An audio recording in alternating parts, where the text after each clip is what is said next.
All right, so good evening, everybody. This is workshop 21. It is Or Le Chaf Gimel Kislev. That's the night of the 23rd of Kislev, and we have basically Chanukah starting in 2 more nights.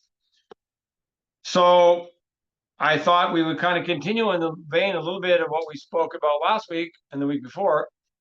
I think it was 2 weeks, right? We talked about Chanukah. And I would like to also talk about Chanukah today, but from a different angle. Not really from a halachic angle, but as a quasi halachic angle, but mostly obviously from a Hasidut angle, from a spiritual angle, not just from the physical angle of the halacha. So we're going to call this, pardon me, we're going to call this descending into the domain of evil in order to rescue souls. This is really what Chanukah is all about, what the light of Chanukah is about, at least in part, and in great part. And I like to talk about it and explain it out for us so that maybe when Chanukah comes in 2 nights and goes on for the next 8 days after that, we can be machazek ourselves basically and think more deeply perhaps about Chanukah in ways that we might have not have ever thought about it before, and therefore benefit from it in ways that we hadn't benefited from it before. So let's just begin with a halacha straight from the Shulchan Aruch. This is from the first section, or Chaim. You can look this up in your Mishnah Berurah. This is Siman 671, right? And it's the sixth sif in that Siman, and it's dealing with the laws of Chanukah, the laws of where you're supposed to put the Ner Chanukah. Simple, basic stuff. You put it here, you don't put it there, you put it there, you don't put it there, put it there. It's not possible. It's not effective, and it's possible, and so on and so on and so on. And what you have to light with, all kinds of different issues. So this is one specific halacha, and I'm not going to go into the details of the halacha. That you can get from a halacha class, right? This is mostly just to know that there is a halacha about this, and then we'll look at Likutei Moran eventually, Likutei Halachot, and we'll look at some of the deeper meaning for the halacha. So let's see what it says. Where are you supposed to put the Ner Chanukah? So it says, Manicho lamala migimel tfachim. That means you're supposed to place the light of the Chanukah, or the lamp of the light of the Chanukah, from 3 tfachim and above, like from the ground. Umitzvah lahanicho lamata me'asarat tfachim, and it's a mitzvah, meaning it's a good thing. It doesn't invalidate if you don't manage to be able to pull this off. But when the Shulchan Aruch says things like it is a mitzvah to do something, it means that it's a very good thing if you're able to work it out that you can do this. In many cases in our communities here, it's not really possible to do this sometimes. So, okay, that's not what we want to talk about. Just be aware of that. But so basically, you have this range. You're supposed to optimally place the Ner Chanukah below 10 tefachim and not below 3. So from 3 up until you just get to 10. In that range, we can see that there's 3 to 10. There's a range of 7 tefachim that you're, quote, optimally supposed to put the Ner Chanukah in that range. We're talking about them outside. I'm not talking about people who have a tradition to put them in also in their houses, and you may have a window that's high. So you have to put it by the window. So that's all fine, right? Okay, the im hanicho lamala me asra tvachim yatsa. You see, if you do put it above 10, it doesn't invalidate it. You're still yosi the mitzvah of lighting and placing the Chanukah lights toward the Rishut HaRabim. About im manicho lamala me asra, but if you place it above 20, lamala me esrim amah. If you place it above 20 amot, it's very, very high, then lo yatsa, then you're not yotzi. Now, this can be a problem halachically to many people because they live in apartment buildings. So maybe your apartment is on the 3rd or 4th floor, and you're clearly above 20 amot. So okay, so hopefully, even then, because other apartment buildings may be across from you, then in a sense, since they're also at that level, and you're also at the level, it's not a problem. So again, I'm not your rabbi. So if you have any particular questions about your own case, you need to go talk to your Rav and get things sorted out. But the basic point is we have this very strange, you're not allowed to place it above 10, and you can't place it below 3. Now, just so we know, in case you ask, what is a tefach? Approximately, there are different halachic opinions about the size of a tefach. At the lower side, you have around 8 centimeters, and the higher side around 9.6 centimeters it works out to, and so the sort of mid range is somewhere around 8.7, something like that. So just a little bit, it's like that basically, which is a little bit wider than most people's hands nowadays because it's like a loose 4 fingers. But anyway, whatever, somewhere around that range is considered a tefach. So if you're talking about 10 tefachim, you're talking about something that's around 80 to almost 80 centimeters to almost 1 meter. If it's over a meter, you're already above that sort of limit. The question that we raise now, okay, any questions? We understand that? That's crystal clear, I hope. The question now we want to ask is, where does it come from? We have 2 basic questions. One is, where does it come from that it's no good if you place it below 3 tefachim from the ground? And where do we get that it's no good? It's optimally not the best if you place it above 10. Where does it come from? So we're going to start with the 10 tefachim side of things. We're going to spend a lot of time discussing that. And at the end, B'ezrat Hashem, if we don't run out of time, we'll talk about the 3. All right, so we're going to kind of invert the order that's in the Shulchan Aruch. So to understand where this 10 comes from, we're going to read a pasuk from Shemot in chapter 25, and this is the pasuk. It's there in your notes. It says, V'asu. So this is Hashem telling Moshe Rabbeinu to make the Aron HaKodesh. V'asu Aron, you make this Aron, right? This box that you're going to put in the luchot. So V'asu Aron Atzei Shittim, make it out of this Shittim wood. Amatayim V'chetzi Orko, so it should be 2.5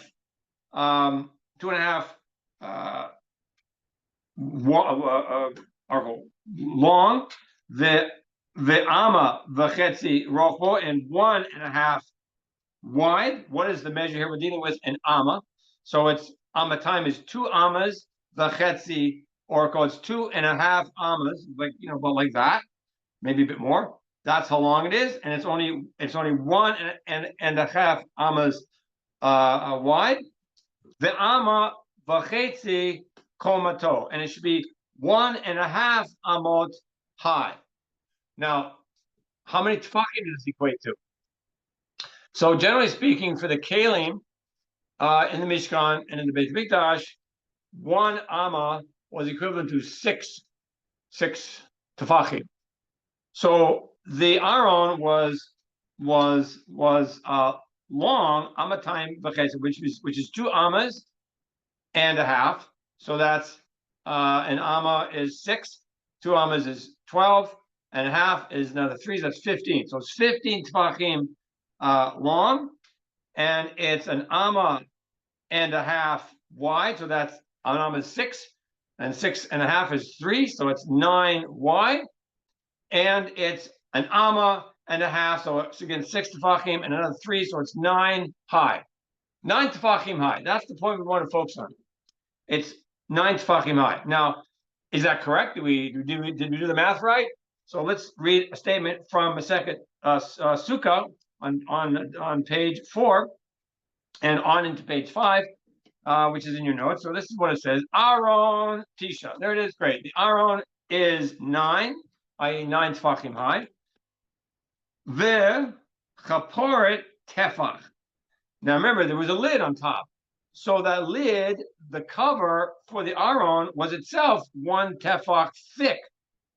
So as a result, the Gemara says, Hare kan asara. So everything from the bottom of the Aron all the way to the very top, i.e., not just the top of the Aron, but the top of the lid on top of the Aron, is 10 tefachim. Now, this, believe it or not, if you didn't know this, you might find this kind of shocking. But this is the source for all of the halachas that come out when you need a mechitza. And the question is, how high does a mechitza need to be in order for it to be a valid halachic mechitza? And the answer is 10 tefachim, right? Where does that come from? It comes from this. We learn out the laws of specifically the height of a valid mechitza from the height of the Aron HaKodesh. What a pella. Why is that? So we'll find out why as we go on. Let's see why it is the case. Okay, let's go on with this quotation from Sukkah. It says, Ukati, there's a pasuk in Shemot, chapter 25. V'no'adati lecha sham, this is Hashem speaking to Moshe Rabbeinu, and I will meet with you there. V'dibarti itacha, and I will speak with you me'al ha-kapor, and I will speak with you from on top of the kapor. In other words, when Hashem brings the Shekhinah down and his presence, right? Shekhinah meaning the divine presence, rested upon the Aron inside of the Kodesh Kadoshim, and then from there emanated out Hashem's words to Moshe Rabbeinu inside of that very holy room. It was on top of the Aron. And what did we just say? We just said that the Aron was 10 tefachim high. That means that the Shekhinah came down and rested on top of the Aron. It never was able to go below 10 tefachim, meaning that 10 acts as the height of a mechitza that separates the space, the airspace that's above it, from, in a sense, the airspace or anything in that airspace that's below it. That's the level that really distinguishes between sort of an upper world with its own set of halachas and a lower world with respect to its set of halachas. And if you don't have a mechitza that's 10, then you don't have a mechitza. Okay, going on in this, and then we'll pause for questions in a second. It says here, Vitanya was taught in a brisa. Rabbi Yossi Omer. So what did Rabbi Yossi say? Me'olam lo yarada shechina lamata. Never did the shechina ever go below that point, that 10 tefachim point. Never. So there's a big discussion in the Gemara there, and we're not going to go into it here because it's not what we're here to discuss. But if you're interested, you can go there. There's a big question about what do you mean? And so there's this example brought, and there's this example brought, and the Gemara says, no, you misunderstood the pasuk, and another one is brought, no, you misunderstood the pasuk. The conclusion is that Rabbi Yossi is correct, that the Shekhinah never descended below 10 tefachim. And let's go on with the brisa. Below alu Moshe ve'Eliyahu lamarom, and never did Moshe Rabbeinu himself, nor Eliyahu, right? Eliyahu went up into Shemayim in a chariot. This is a very big pella. So again, we're not here to discuss the ins and outs of this statement. But he says, never did Moshe Rabbeinu ever ascend above that 10 tefachim point, nor even Eliyahu. This is very strange. But that's the way it is. And that's a separate inyan to be discussed elsewhere, not now. For those interested, you can look it up and you can delve into it. Shenemar, how do we know that these are two different domains? It says in Tehillim, chapter 146, Hashemaim Shemaim Lashem, V'aretz Natan Livnei Adam. You see, what is Shemaim? Shemaim, based on this pasuk, is everything above 10 tefachim. And everything above 10 tefachim is considered Hashem's domain. It's a separate domain. And that's for Hashem. And no man, while he's still in a physical body, is able to ascend into that domain. Equally, everything below that 10 tefachim line is considered part of the earth, part of Aretz, that has been given to man. And man exists there. And neither does the Shekhinah go down below it. So there's like this dividing point that literally cuts off traffic from above to below, and also traffic from below to above. That's how important that 10 tefach measurement is, and how it literally divides our world down here into two completely different zones. One zone for Hashem and one zone for man. Okay, questions, comments before we go weiter? Okay. Now we should be asking ourselves a question, right? What's the question we should be asking ourselves? All right, Hoshe, you just finished telling me that the Shekhinah, i.e. God's presence, never comes below 10 tefachim. And yet we just learned that the halacha is that the light of the Chanukah lamp, the Chanukiah, the Menorah, whatever you want to call it, is davka best to be put below 10 tefachim. So how does that work? It should raise a question in your mind. Therefore, what is the light symbolizing? If it's symbolizing Hashem and the divine presence, what's going on? Or maybe it's not symbolizing the divine presence, because Rabbi Yossi says, never, right? Me'olam lo yarada shchina lamata. So if the light of the Chanukah light, those lamps symbolize the Shekhinah, the light, God's light, the light of the Ein Sof, then how did it manage to get down below? Or maybe it doesn't represent that. So that's the question. We need to sort of investigate.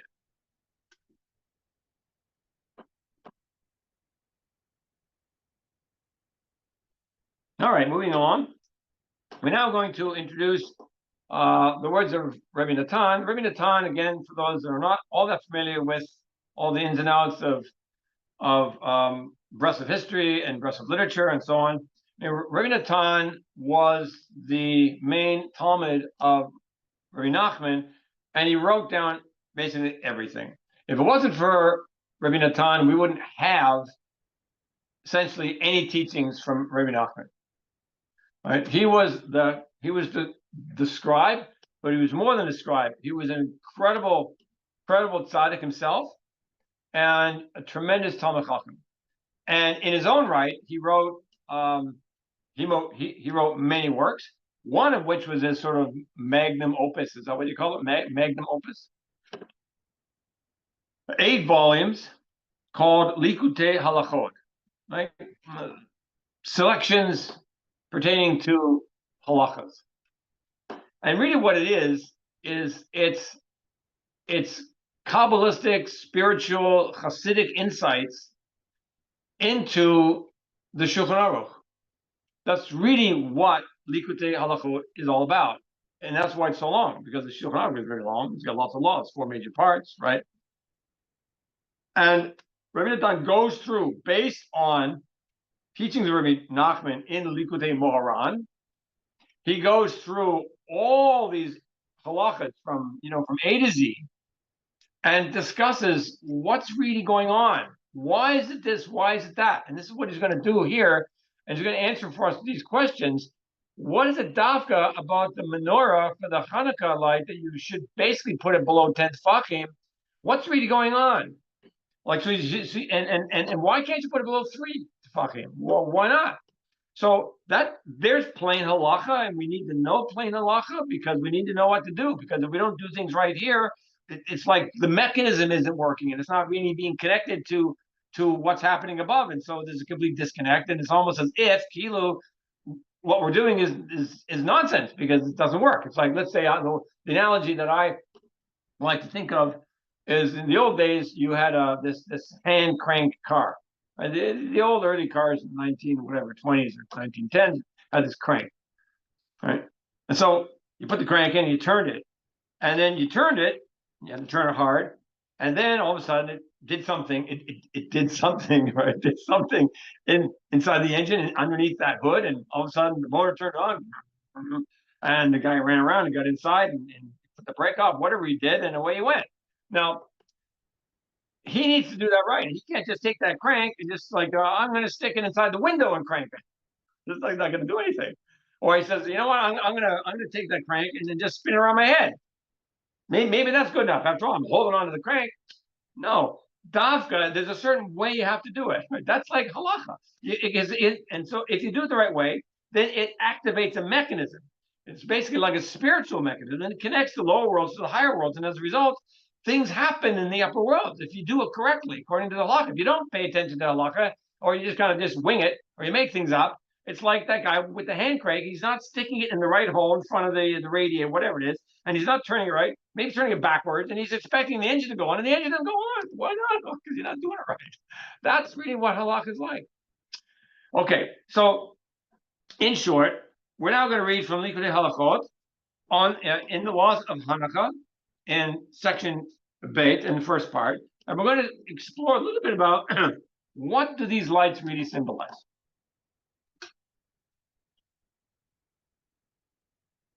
And this, in turn, by the way, is based on a Likutei Moharan, which I'm not getting into. Maybe we'll do next week, maybe we won't do. I don't know Likutei Moharan is much more.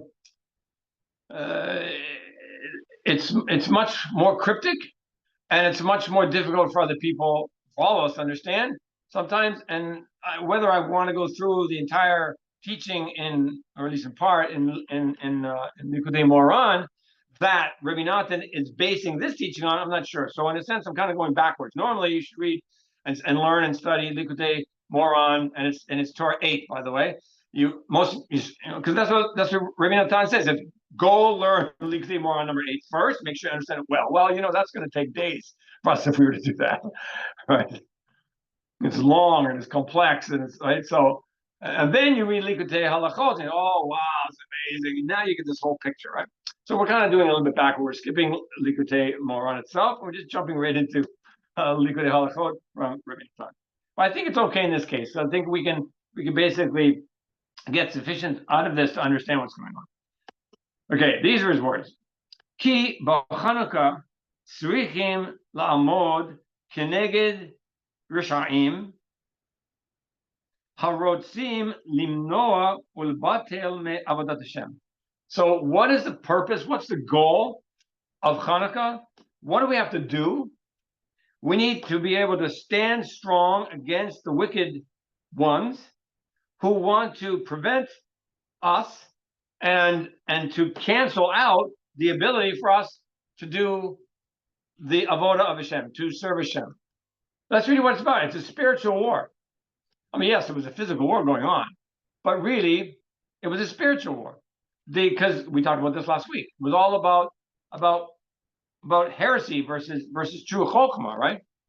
So the whole inyan of Chanukah is to learn to be strong against this opposition that comes at us, this heretical ideas, kefira and epicurity and all this kind of stuff that's coming at us that wants to upturn and overthrow us so that we lose our emunah and we don't do the things that we need to do and that we know to do, that we feel to do, but somehow we get all confused. This is what the Rishaim want from us. That the Rishaim Chas v'Shalom want us to get confused. And so this is what he says, that tzrichim la'amod, you have to stand there. Don't get confused. Stand strong. Hold on. Okay, now let's go on. And I got 3 dots, which the fancy word of that is an ellipse. I learned that the other day. Actually, not really, but just said that should be funny. Okay, so that means we're skipping a little section. We're going on. Va'anu tzrichim lehitgaber v'la'amod kenegdam. You gotta like strengthen yourself. You gotta get strong. You gotta make yourself like a warrior, like a gibor, like a real champion, like Shimshon and Gibor. That's what you have to do in order to stand against them. Because if you're not willing to put up the effort in order to really stand strong against them, then chas v'shalom, you fall. What does it mean to fall? It means here you'll fall away from the avodah of Hashem that maybe that you used to know was the right thing to do. Chas v'shalom. So we don't want that. You have to really work on yourself, and it takes effort. It's not just like it's not lackadaisical. There are other religions that are all based on lackadaisicalness, right? That's one of the things we talked about last week. All the religions, or a couple weeks ago, all the religions had some taina against the Torah. One group would have a taina against this part of the Torah. Another group had a taina against another part of the Torah. You're not allowed to murder. Oh, forget that. Oh, you're not stealing. I'll never will forget that. You can't get into the new. What? Forget that, right? So in other words, in order to keep the Torah, we have to be strong. And that takes effort. It's not just lie down and take it easy. To live the life of Torah is not to be chill. We need to be happy. We need to be singing. We need to be joyful. All that stuff. But it's not a time to relax. There'll be a time in the future when we'll be able to feel relax. But not now. Now is the time to work. Now is a war. It's a war. We have soldiers, for example, physically fighting a war. It's not time to chill on the battlefield. We're in a battle. It's time to really to do all we can to make sure that we win the battle. Well, let's go on. It's impossible. That's what he says. It is impossible to stand your ground against these wicked ones. Except through the power of the Tzaddik. Now, we can't go into this whole inyan of the Tzaddik here, because again, when you approach Breslov Chassidut, all these topics keep coming at you from different directions, and eventually, the more you hear, the more you understand, the more you begin to build a picture. It's like trying to. I have a nice picture on the wall over there of a ship in the Atlantic Ocean, and it's a very big, it's a very large painting, and it takes time to paint that. You just can't just, I'm going to paint it in 2 seconds and expect everyone to know every detail. That's like this. Okay, so you have to be patient with yourself. If you don't understand every Indian about every topic, it's okay. Don't worry. Just take a little bit, whatever you can grasp. That's a very, very good thing. But anyway, so the whole topic of the tzaddik is very big in Chassidut, quite frankly, all across Chassidut, and certainly all throughout Breslov teaching, for sure. And it comes up all the time. So in short, what does he mean, the tzaddik? I want to give you 4 little points about it, just so that you got a little bit of background as to what Rabbi Natan and even Rabbi Nachman means in part when they speak of the tzaddik, because it can mean a lot of different things depending on the context. Basically, tzaddik means a righteous person. It doesn't mean just any righteous person, like Yosef. Yosef is called Hat Tzaddik, the tzaddik, right? So what does it mean? Well, basically it means that he had purified himself from all taivas relating to niv, right? For promiscuity and all that, arayos and all that kind of stuff, right? So, and that took effort, a lot of strong effort. And through that, he became called the tzaddik. And as I said to somebody last week, it wasn't just that because he resisted Potiphar's wife, that one day or maybe even a couple of days while he lived in the house of Potiphar. No, it was even after, it was that whole year, and then it was all those 12 years he was in prison, because you know what happened? It says in the Medrash that she, meaning Potiphar's wife, would come to Joseph in the dungeon, in the prison, morning, afternoon, and evening, every day, with a change of clothes, new elegant clothes, perfume, whatever, makeup, all that jazz, every single day to try to get him to just look at her. And even after he got out of prison, and he would drive in his chariot, right? I don't ask him to drive. I don't know how you drive in a chariot. Maybe just hold it like that. You got a whip in your hand, whatever you do. But he's in his chariot. He's going down Main Street in the capital of Egypt, and all the local girls, all locals are like, they'll want to see him because Yosef, he's really beautiful looking. He's what we say, like he's a hunk. We would say in like today, he's gorgeous. I mean, handsome, gorgeous, right? And so all the girls wanted him to raise his head and to show his face and to look at him because they wanted to see him. So they would throw him, gold jewelry and rings and bracelets and all the silver and gold and diamonds. He never lifted up his head. That's called shomer einayim. That's what it really means. Like, you just don't look. You don't play games, right? And the other side too is they also wanted him to trip up. So it was able, because that's a big spiritual war. But it was through his efforts, his strong efforts, like it says here, Litgaber la'amod k'negdam. He worked on himself to make himself a champion, the real gibor, to stand up against this opposition. And it was his whole life. And through that, he purified the air of Eretz Mitzrayim. And his father Yaakov was able to come down and be safe. And not blow everything that he earned himself for the 130 years that he lived before he went down to Mitzrayim. That's a separate Indian, but anyway, just that's what a tzaddik is. A super, super, super holy person. It's not the same as a Talmid Chacham. A Talmid Chacham is somebody who knows the technicalities of the Gemara, knows all the technicalities of the halacha, and can go this way and can go that way and can bring this source and that source. That's a Talmid Chacham. But a Talmid Chacham doesn't necessarily have to be a super righteous person. Could be Chas v'Shalom, could be a Rasha and still be a Talmid Chacham. Rabbi Nachman talks about this, by the way, in Likutei Moran. So understand, when we say a tzaddik, we're not saying a Talmid Chacham. Now, what do you really want to be? You want to be a tzaddik and a Talmid Chacham. That's what you really want to be. But they're really two separate unions. So we're talking about a tzaddik, a super, super high righteous person that's really kind of, quote, above the crowd. And we hear about this, like there's a Gemara that says that there are Lamed Vav tzaddikim, right? There are 36 hidden tzaddikim all the time at any given point. And if you've never been zocheh to meeting any of these people, because they are hidden, but they're not like, they don't live in a cave. At least most of them don't. Right. So if you're ever Zochah actually learning who some of these people are, it's like, whoa. And you really see there's something absolutely amazing with these people.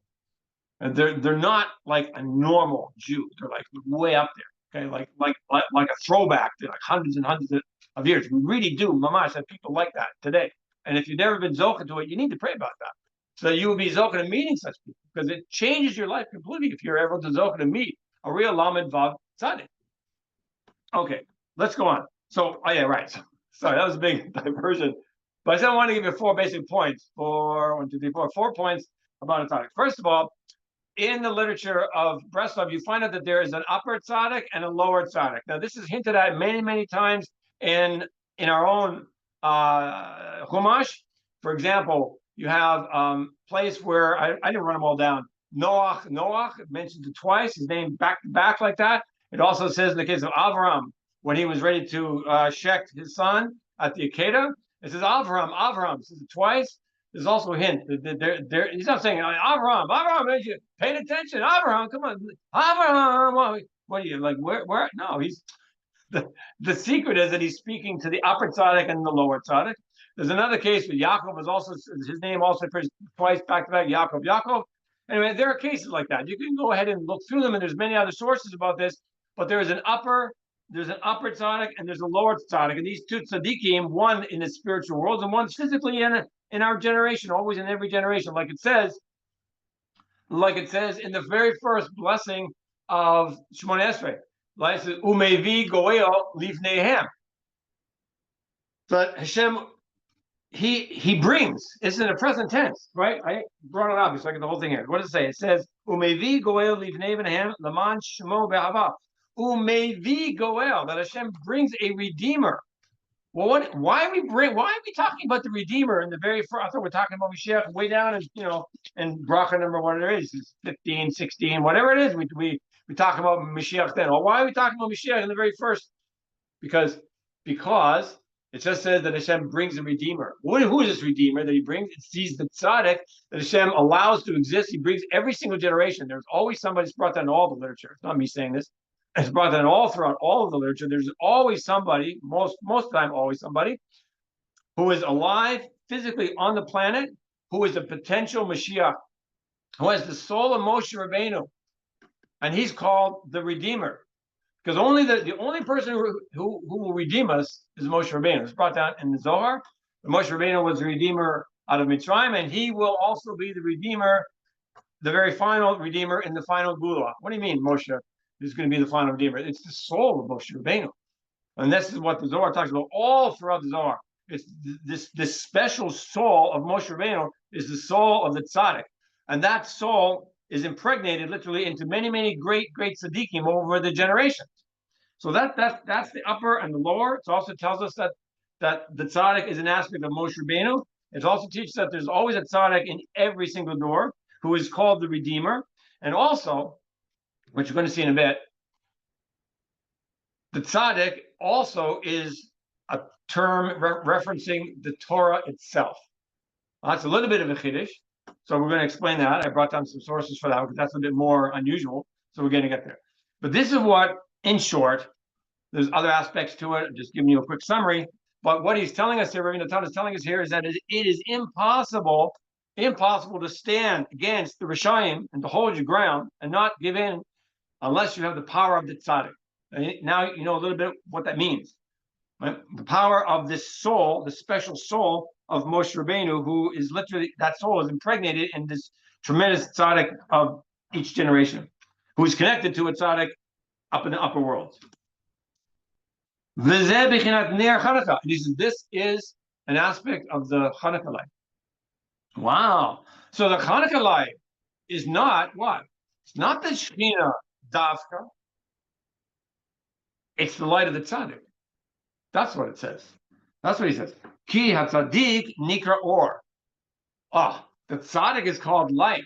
How is the tzaddik called light? Let's go on and see. So, because that's what it is. You have these lights. We light the lights. What are those lights? So Rabbi Natan is telling us those lights are the lights of the tzaddik. Well, let's see what he says. Where's the proof that the tzaddik is called or? Kamosha Katuv, in the pasuk in Yeshayahu, chapter 3. It says, Imru Tzaddik Kitov. Say, the Tzaddik, because he is good. The Tzaddik Kitov. Usually we think Hashem Kitov, like, right? Give thanks to, what is it? Hodu Hashem Kitov. And here we're saying, in a sense, Imru Tzaddik Kitov. Because the Tzaddik is so intimately connected with Hashem. We're going to see how in a bit. But he's literally, well, I'll just tell you. What is it about the Tzaddik that makes him so special? Because in a sense, the Shekhinah rests on him. And so when a Tzaddik speaks, it's as if the Shekhinah is speaking. It is not the same thing as a Talmid Chacham giving a nice, a lecture or shir about halachas and gemaras. There's a whole separate Indian. And it's absolutely astonishing. But the Tzaddik is called Tov. Okay, great. That didn't prove to me that the Tzaddik is called light. Let's go on. Ve'ein Tov ela or. In other words, Tov means or. How does Tov mean or? How does Tov mean light? Kimo shekatuv. We have this pasuk in the very first chapter of Bereshit. Vayar Elokim et or ki tov. Hashem saw the or, the light, ki tov, because it was good, or that it was good. So or and tov go together. Whenever there's or, there's tov, and whenever there's tov, there's or. They're just like, I don't know, two sides of the same coin, on heads and tails. You can't have a coin without two sides. You cut in half, get rid of the other side, you still got two sides. So that's it. So that's or, and that's tov. So just like Hashem is light, it says that in Tehillim. So, and also that Hashem is tov, so is the Tzaddik or, and so is the Tzaddik tov. Who is the Tzaddik? Again, it's Moshe Rabbeinu, who brings down the Torah, which is also tov, which is also or. You see how this all connects. So let's go on. Ki zeh tzaddik hu tov gamor. There is a Tzaddik who is completely tov, like tov gamor, not like tov with a little bit of ra mixed in. That's the tree, right, of the das tov ra. There's a mixture. And then we have to, in our world, we have to sort out those two things. We have to sort it out, get rid of the raw and be left with the tov. Well, this is what the tzaddik has done with himself. He's purged away all of the raw. Look what he says. Ki frish hara legamre. He just cleared away, separated totally all the raw from himself through hard work and avoda that's unbelievable to even imagine. V'nishar kulo tov, and everything, and all that's left is he's just totally good. So he's literally the tzaddik is somebody who is kulo tov, v'alkein nikra tov, and that's why he's called tov. There's no hint of ra there at all. Dainu or, so which is say or. So light and tov go together. This is the tzaddik. This is the light of the Shekhinah. But it's not the Shekhinah. It's the Shekhinah that is shorish on him. Because we just learned, what did we learn? We learned that the Shekhinah doesn't go down below 10. And Dafka, what do we say? That the Chanukah light is supposed to go below 10. So therefore, who or what is the light of the Ner Chanukah? It's not the Shekhinah Kilu herself or itself. It's the Shekhinah as it rests on the tzaddik who walks around on this planet. That light of the tzaddik is who's connected to the light of the tzaddik above, whom we believe to be Rabbi Nachman. That light of that tzaddik is able to go down below the 10 because she's on the planet. The Shekhinah itself can't, but a person can. So now let's just look a little bit. Let's go to the next. I'll take a pause. If there's any questions. Okay, no questions there. Fair enough. Hopefully clear. Okay, so now let's look at a little Gemara from Masechet Sotah, Yud Beit, which is 12 on Amud Aleph, so 12a. And it brings up this pasuk from Shemot. What does the pasuk says? Referring to Moshe Rabbeinu after he was born. V'tera oto ki tovu. So she, meaning the mother of Moshe Rabbeinu, Yocheved, she saw him, ki tov, that he was tov. Wow, Moshe Rabbeinu is tov. You see, that's what we said. Moshe Rabbeinu is the tzaddik. He's the one with this special neshama that's discussed throughout Kabbalistic literature. This very special soul of Moshe Rabbeinu. He's the faithful shepherd. And so now we have a brisa that says, what do you mean, Kitov? What does that mean, the Kitov? So let's read the brisa. Taught in brisa, Rabbi Meir Omer Tov Shemo. So he says Tov was one of his names, like Moshe. Hello, Moshe. He says, oh, Tov. This is another name of Moshe Rabbeinu. Rabbi Yehuda Omer Tovia Shemo. No, he said no. His name was Tovia, or like Tuvia. It could be pronounced Tuvia. Rabbi Nechemi Omer Hagun LeNidiyut. He was a person who was suitable to receive prophecy. That's what it means that he was Tov. Acharim or others say Nolad Kishehu Mahu. He was born and he was already circumcised. That's what's called Tov. The Chachamim Omrin Bishash Nolad Moshe. The time that Moshe Rabbeinu was born, Nit Maleh Habayit Kulo Or. The whole house was filled with light. Now we're getting to the point. See, Tov is light. How does the Chachamim say this? Where do they get this drasha from? What we just saw. Ketiv Hachas is over there. V'teira Oto Kitovu. Sorry, so it says here, V'teira Oto Ki. She saw him. Kitovu. Uktiv Hatam is over there. Vayar Elokim et Or Kitov. So we see that the Or that was emitted, literally, they opened up the basket or whatever it was, they put Moshe Rabbeinu in, and boom, the light just came shining out. And that's what the Chachamim say is meant by the fact that Kitov.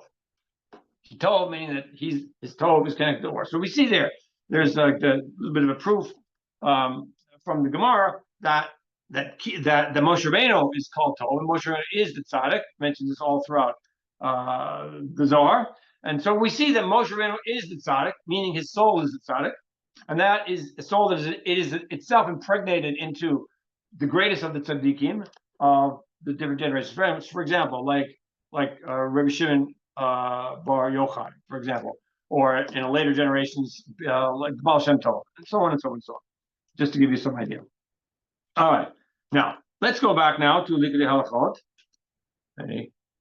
Any comments, questions for anybody? Okay. So now we're just going to pick up where we left off. This is not an interruption in the text of Likutei Halachot. I just interrupted with that little passage from Sotah, but it's just a continuation of the paragraph above it. He repeats itself again. That the tzaddik is the aspect of Ner Chanukah. She'anu mamshichim u'makablim koach tzaddik shenikra or. Right, that we're supposed to like draw down and receive the power of the tzaddik, who is called Or. B'chinat Ner. There's a pasuk. Ner Hashem Nishmat Adam. Right, this is from Proverbs. It's from Mishlei. What does it mean? It means that the candle of Hashem, the light of Hashem, is the soul of a person. So these lights is drawing a connection between the physical lights that we see to spiritually what's really behind it. He says what's really behind it is the soul of a man. Who the man is? The tzaddik that we've been talking about. And dafka, it's the neshama, right? We have 5 levels of 5 full levels of a man's ultimate soul. Right, at the very bottom is the nefesh, and then is the ruach, a little higher up, and then is the neshama. Those are the 3 normally spoken about. Most people, all we have in this goof here is typically the nefesh. And people who are zocha to really, really working themselves either in this Gilgul or previous Gilgulim, and they come back and they might have perfected the ruach, and so therefore the ruach is also resident and resides in their goof, and greater tzaddikim are able to achieve the level of the neshama. Above that is chaya, and above that is yechida, which is way up in the upper worlds. Okay, so he says here it's the neshama. Okay, the ner of Hashem is the neshama of a person. That's how Hashem is able to quote look into a person, because that soul of a person, the neshama of a person, illuminates the person. It's like a light inside of that person, And so Hashem looks, he sees the soul, and that soul is like a light that shines out, and Hashem can see everything about that person through the neshama. And that's like the Ner Chanukah of the Tzaddik. So through this power, the power of the Tzaddik, which is the light of the Chanukah lights, that is to say, through the light of the Tzaddik, it means his Torah, the Torah of the Tzaddik. Shilu b'chinat tov, it's an aspect of good. Kamosha katuv, vayar elokim et or kitov, like we just read. Canal, like he says, sort of above. Through that, we're able to stand against the evil kingdom. It's impossible to stand in opposition to them. You have to have something that's totally good. Otherwise, you're going to succumb and you're going to get wiped out. What he's telling us here is that the only way to really stand strong against the wicked kingdom, against people and forces that are desperately trying to uproot our avodah in Hashem, the only way is to receive the light of the Tzaddik, which is the light of Moshe Rabbeinu, which is the light of the Tzaddik, which is the light of Hashem's holy Torah. Without that, you're not going to stand, chas v'shalom, and they'll overwhelm you. That's what he's saying. And it has to be kulo tov, and our Torah is kulo tov. B'chinat tzaddik amor, like the Tzaddik who's complete Tzaddik. And now, kitzrichim lered letoch hara. This is now we're getting to the point. Why does the Chanukah, the daf have to be below 10? Why can't it be like 12 tfachim? I mean, fine, you just showed me that the light of the Chanukah is the light of the Tzaddik, which is the light of Torah. Great, but so put it at 15. Why does it have to be below 10? Let's read. Kitzrichim lered letoch hara. It has to go down below, within the evil, shalahem, that's of those wicked people and those wicked forces, l'shabro, in order to break it, or lahash pilo, in order to cause it to bring it down. Canal. This is the reason. When he says this is the bechina, this is the whole reason behind where we started with the Shulchan Aruch that said we're supposed to ultimately place the Chanukah below 10. Now he's going to explain. This is the aspect of the mitzvah of Ner Chanukah, lamata me'asarat tfachim, bereshut harabim, batefach hasamuch lepetach. We're not discussing that angle of it. There's another angle of it. You're supposed to ultimately put it by the door within one tefach of the mezuzah on the left side or the right side, depending which way you're looking. Ki ikar achizat hasitra achar hu lamata miyud. Right? This is a big point now. What he's telling us is that the sitra achar, the evil side, the other side, meaning the Sotah, the Samach Mem and Lily and all of their contingents and all their armies and all of their minyanim, all of them, all of the whole thing, all the klippas, the whole thing, their stronghold is davka below 10. Why? Because they gain more and more power, the more materialistic everything gets. The more gashmistic things get, the more power they have. And vice versa. The more spiritual things get, as you work up and up and up through the upper world, you arrive at a point where they no longer can grab on at all, because it's just the power of Kedusha is so powerful that they have no achiza, they have no ability to hold on or to suck energy from it. But down here, down below 10, which we said, remember, was the domain of man. Above is the domain of Hashem. Below is the domain of man, and that's the essence. That's where the war is. That's where the powers of the evil are. So therefore, the power of the tzaddik, the light of the tzaddik, the light of the Torah has to descend down below 10, davka, because that's where the battle is. If you have it above 10, great, it's nice. You look at it, it's pretty. And I'm not, we're not talking here about practical halacha. Is it okay if I don't, put it below 10? You're still yotzi the mitzvah. That's what the Shulchan Aruch paskins. But we're talking about the spiritual essence, essence behind it all. Davka, those lights should be shining below 10, because that's where the battle is.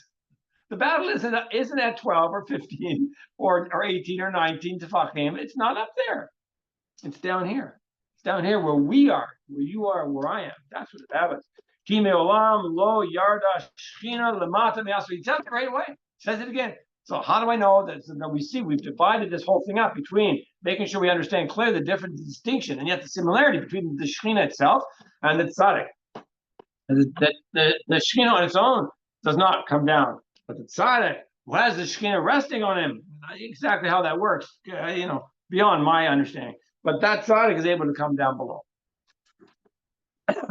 So now we've explained, hopefully, reasonably well, why Dafka it has to be below 10. Now, quickly to wrap up, we need to understand why it can't be below 3. First of all, we just said that there's a 7 tefach range, right? There's goes from 10 to 9, 9 to 8, 8, 7, 7, 6, 5, 4, all the way to 3. That's 7 1 tefach sections. What's 7?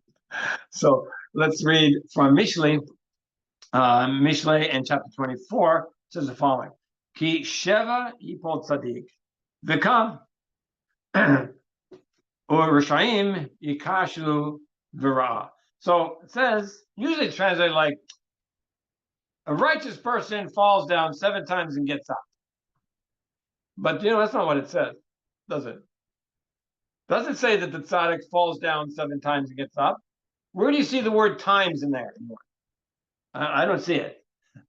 What I see is the tzaddik goes down or falls down 7. So the question is, and he's able to get up. Whoa, what does that mean? Well, the secret of that is that it's exactly what we're talking about here. The tzaddik is because he's kitov, he has no ra. Therefore, he is the only one really who's able to fight against the Sidracha and defeat it. Because you have to be a tzaddik gamor. But he's able to go down into these levels of tuma, mamash, into the levels of hell. And as he goes down into deeper and deeper levels of hell, and still maintain purity and holiness and kedusha and tahara and Torah and all that stuff, like Yosef at Tzaddik, who was in the prison and who was in the midst of Egypt, amidst all that filth and disgustingness, and he held on to his righteousness, and he held on to the Torah, and he didn't violate anything that knew to be the right thing to do, and he was still Shomer Einayim the whole time. This is the Tzaddik who's able to go down and not lose out. We go down, we're going to blow it. But the tzaddik goes down and he doesn't blow it because he's a tzaddik. And every level he goes down, the tumah gets worse and the battle gets more intense. Why is he going down? Why go down? What is he doing? He's going down because that's where we have fallen. And that's why it says, Ki sheva yipol tzaddik v'kam. Because it's a type of fall. Because it's echoing our fall. Through our sins, we've fallen into those 7 levels of hell, or of Gehenna, if you don't want me to say the word hell. Right? And some of us have landed in some pretty awful, terrible places, especially in this generation now. That's just fact. So are they lost? No. That's the beautiful teaching of Chanukah. And that, by the way, is the reason why Chanukah is so attractive to so many people, that you think, why do people even goyim like Chanukah?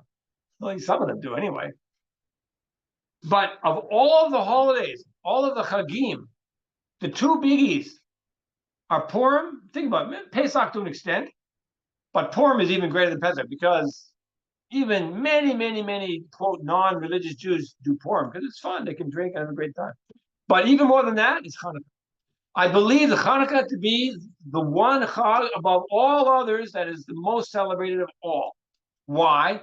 Because it's the light of the tzaddik that's going down to rescue them all. That's why. And they feel it in their own soul. They feel that there's a tzaddik coming down to rescue me.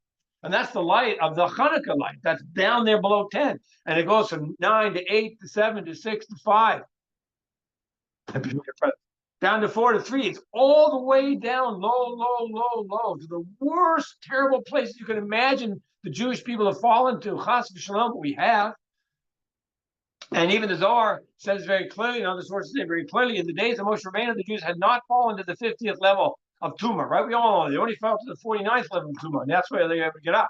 But you know what the Zohar says? It says something absolutely amazing.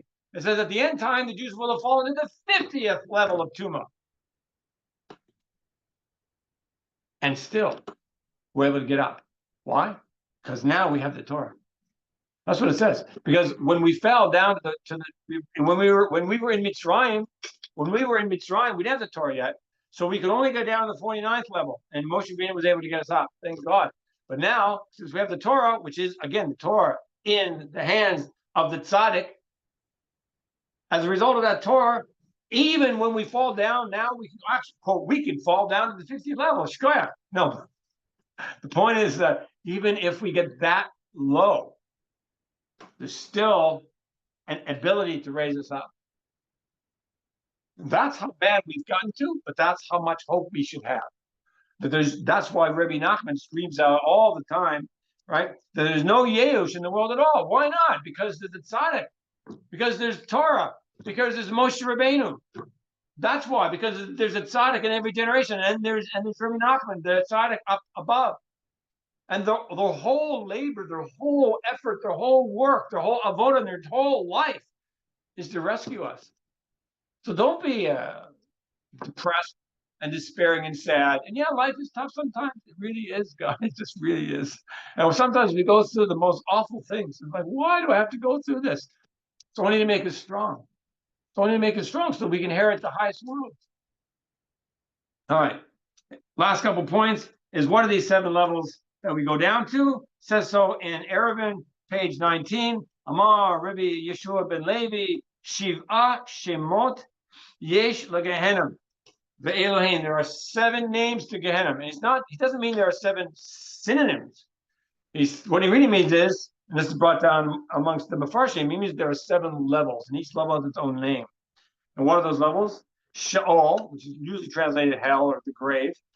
That one we probably know. Abaddon, which is like destruction, or something like that, annihilation. Ube'er Shachat, the well of destruction.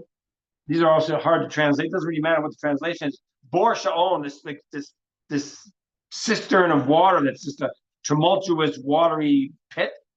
V'tit Hayavein is this muddy, sticky, gross mud stuff. Vitzalmavet, and the shadow of death. That we've heard of that one because David Melech talks about that in Tehillim 23.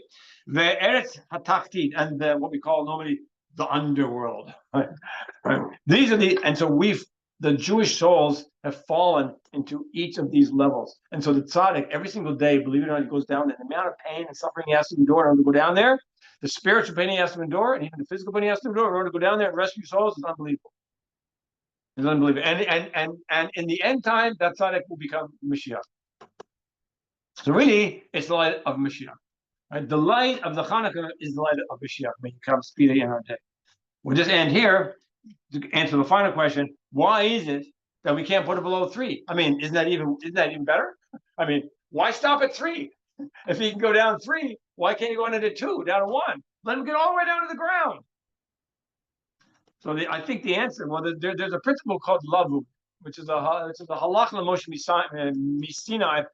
It's enumerated by the Rambam in his Mishnah Torah and this is all discussed in many, many places. We see this all the time. You have a picket fence, right? And a picket fence has got pickets. That's why it's called a picket fence, in case you didn't know. And there are spaces between the pickets, and yet it's a full-fledged wall. It's as if there's no holes there. What's filling the holes? A halakhic principle known as lavud. Okay, lavud. So lavud is a principle that basically works like this. It says if you have a gap that's less than 3 tfachim, it's as if there is no gap. And this has ramifications through all fields of halacha. And this explains why the Chanukah night can't be below 3. Why? Because anything that's below 3 off the ground is ki'ilu, the ground. It's as if you put it on the ground. So what? So let him go all the way down to the ground. What's wrong with that? I think the answer is, here in Tehillim, says, Me'oded anavim Hashem, that Hashem encourages the humble. Mashpil Rishayim adi Orach, but as Hashem brings down the wicked to the ground. And I think the meaning is that, chas v'shalom, if you're below 3 tfachim, you are in the ground, you are on the earth, according to the principle of Lavud. And that's where the complete Rishayim Gemor are, where no amount of light will do them any good anyway. No amount of light will do them any good. Chas v'shalom, they've reached such a point that it's not that they can't benefit from the light, they don't want to benefit from it. They've extinguished their own neshama. Chas v'shalom. All right, so that's it. 1 hour, I think, pretty well to the mark there. It's a couple minutes after the hour ended, but I think we did pretty good on the actual recording time. So if there are any final questions by anybody, I wish everybody a wonderful Chanukah Sameach for everybody. You only have blessings. Hopefully now you're going to go into Chanukah, you're going to light that first light, the second light, the third light, the fourth light, and you're going to think of this teaching, and you're going to really benefit from it. Okay, the next time, Chanukah Sameach, have yourselves a great week.